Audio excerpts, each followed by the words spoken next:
casa muy enfadado al no encontrar respuestas. Seguro te preguntas qué fue exactamente lo que sucedió después de que mire ese atroz episodio.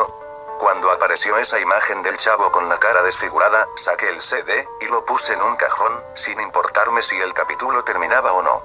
Por alguna razón, no quería contarle nada a mis padres, no lo sé, quizás simplemente quería olvidar lo que había visto, pero sabía que las cosas no se podían quedar así como si nada. Como había dicho, esperé una semana a que se volviera a poner el mercado en el que compre esta aberración, para pedirle, más bien, exigirle respuestas al sujeto que me vendió esto.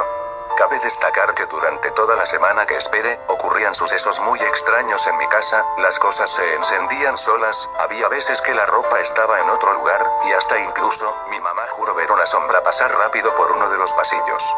Era como si de alguna manera, hubiera traído algo a mi casa además de ese capítulo. Pero para ser muy sincero, se me congeló la sangre cuando me dijeron que nunca hubo un puesto de películas en ese lugar. Aunque yo no era ningún pendejo para tragarme eso, yo sé lo que vi, yo sé que ese sujeto era real, y prueba de eso, es el CD del chavo que tengo en casa. Después de no haber encontrado a el tipo, regresé a mi casa, y al pasar un rato, abrí el cajón y saqué el CD. Solo me quedaba viendo el disco sin decir absolutamente nada, pensando en todos los bellos momentos que fueron masacrados y arruinados por este maldito CD. ¿Y ahora qué hago? ¿Llevo esto con la policía? ¿Contárselo a mis padres? ¿Esperar otra semana para poder verificar que el tipo no es real? Simplemente no sabía qué hacer, pero ni loco pensaba reanudar esto en el viejo DVD, aunque este capítulo me dejó demasiadas preguntas, como por qué los niños actuarían así, si se supone que el chavo era su mejor amigo. ¿Y dónde estaban los adultos y por qué no ayudaron al chavo? Entonces opté por romper el CD, estaría muy decepcionado de no ver el final de esa historia, pero mandé todo a la mierda, y lo rompí de todas formas. Algo muy adentro de mí, me decía que me arrepentiría de haberlo hecho. Al día siguiente llegué a la universidad, donde me topé con mis dos compañeros, que aunque no eran mis mejores amigos, nos conocíamos muy bien, y siempre charlábamos. Sus nombres eran Richard y Patrick. El día transcurrió normalmente, hasta que se llegó la hora del receso. Los tres nos sentamos donde siempre, y nos pusimos a comer. Aunque no éramos mejores amigos, al menos los consideraba personas de mucha confianza, así que decidí contarles lo del capítulo del chavo. Cuando les platiqué sobre el capítulo, Patrick se empezó a reír, pero Richard puso una mirada algo confusa, que cambió a una mirada seria.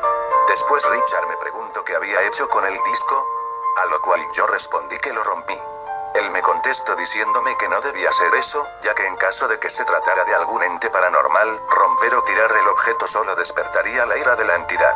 Me sorprendí mucho, ya que parecía que Richard me creyó. Y también me asusté por lo que había dicho. Le pregunté a Richard qué era exactamente lo que podía hacer, pero antes de que Richard me contestara, su teléfono comenzó a sonar. Entonces Richard se fue al baño para contestar la llamada, y al regresar, dijo que se tenía que ir al hospital, porque su abuelo se había puesto muy mal. Después de ese pequeño suceso, el día transcurrió, hasta que terminaron las clases. Mientras caminaba a casa, pensaba muy seriamente en lo que Richard me había dicho, como diablos no se me pudo ocurrir que eso pasaría. Me sentía como un verdadero pendejo. Pero todo, absolutamente todo se detuvo cuando miré detenidamente hacia adelante. Justo a unos 4 pasos de mí, estaba el sujeto del puesto de películas. Me quedé congelado por la impresión, no sabía ni cómo reaccionar. El sujeto se me quedaba viendo con una mirada muy enfermiza, como si estuviera pensando miles de cosas sucias. Entonces el sujeto comenzó a avanzar hacia mí, lo cual hizo que entrara en pánico. Quería pedir ayuda, pero no había nadie en la calle. Tampoco sentía la mandíbula, y mucho menos podía moverme. Cuando el sujeto se acercó más, pude ver que tenía un sobre en las manos. El sujeto me comenzó a hablar en el oído. Supe que me has estado buscando.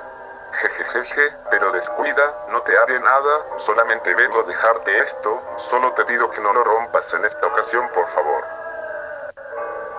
El sujeto metió el sobre en mi mochila, y se fue. Entonces, pude retomar el control de mi cuerpo, y me di la vuelta para confrontarlo, pero cuando me di la vuelta, el sujeto había desaparecido. En ese momento mi única reacción, fue salir corriendo a mi casa. Cuando llegué a casa, lo primero que hice fue arrojar mi mochila al ropero, y pensar detenidamente todo lo que había sucedido. Para empezar, ¿qué es lo que era ese sujeto? ¿Una especie de fantasma o qué chingados? Cuando me tranquilicé, saqué la mochila del ropero, y saqué el sobre que el sujeto había puesto adentro. Cuando saqué lo que contenía, me llevé el susto de mi vida. Era un CD, pero venía con una nota la cual decía, termínalo de ver. Me puse a pensar muy bien las cosas, así que decidí que sí, lo terminaría de ver, ya para terminar con todo esto, pero sería acompañado de alguien, ya sea alguien de mi familia, o algún compañero de mi universidad. Habían pasado los días, y ya era viernes. Pero este día, prácticamente terminaban las clases, y por suerte había pasado los exámenes finales con buena nota. Antes de que dieran la hora de salida, me reencontré con Richard y Patrick, los cuales llevaban días sin venir, y les comenté lo que había sucedido, de que me reencontré con el tipo de las películas, y que tenía el CD de nuevo. Le pregunté si podían verlo conmigo en mi casa. Pero Richard dijo que no podía, porque su abuelo había fallecido, y en su testamento, había puesto que Richard fuera a su cabaña en la montaña, y Patrick iría con él. Entonces Richard me tocó el hombro, y me dijo, que quizás la única manera de acabar con todo lo que estaba pasando, era acabar de ver el capítulo. Después sonó la campana de salida, así que, me despedí de Richard y de Patrick, y salí rumbo a mi casa. Mientras me dirigía a casa, me detuve un poco para mirar el cielo.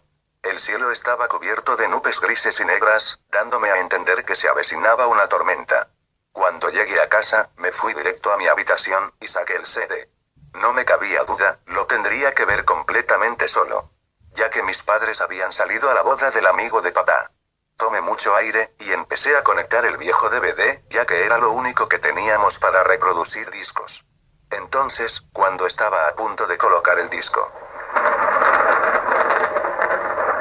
un trueno muy fuerte me había asustado, pero de puro milagro no se fue la luz. Así que, sin nada que perder, inicié el CD.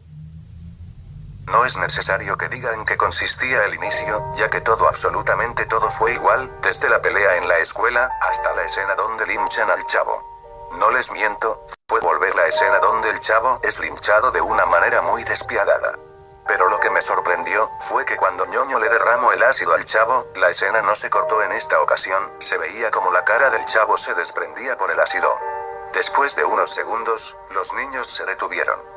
El chavo ya no se movía, ni respiraba. Los niños solo se quedaban viendo fijamente el cadáver sin vida del chavo.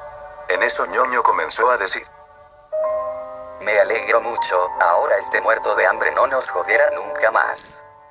¿Están dementes o qué? No pensé que solo lo íbamos a golpear, pero esto fue demasiado. ¿Qué pasa si los adultos se dan cuenta? No. Los adultos no se darán cuenta, porque mi papá ya vendió esta vecindad, y todos ya se fueron, solo quedaba el chavo, y el viejo parásito de don Ramón, aparte ni nos harán nada porque somos niños. No quiero formar parte de esto es demasiado. Tú también lo golpeaste, así que tú también formas parte de esto.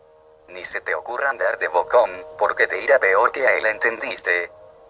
¿Sí? Oigan, y ya que eliminamos al chavo, ¿por qué no eliminamos también a la chusma de don Ramón? Ahorita don Ramón no está, salió a buscar trabajo. Pero podemos esperarlo, jajaja. Entonces, se enfocó el cuerpo sin vida del chavo. Luego la cámara se desvaneció. Y salió un cartel el cual decía, 6 meses después.